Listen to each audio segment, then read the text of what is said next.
পারলে মন থেকে ভালোবাসুন, আর না হলে থাক না। একটা মানুষকে এভাবে মেরে ফেলার তো আর কোনো মানে হয় না, তাই না?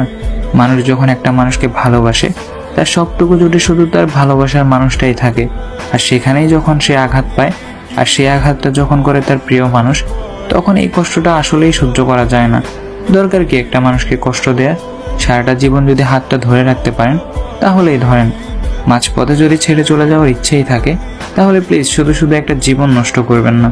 আপনার এই টাইম পাস হয়তো কারো সুন্দর জীবনটাকে নষ্ট করে ফেলবে। আর কেউই না অন্যকে ঠকিয়ে ভালো থাকতে পারে না। আজ না হোক কাল, কাল না হোক পরশু, বিচার ঠিকই হয়েছে।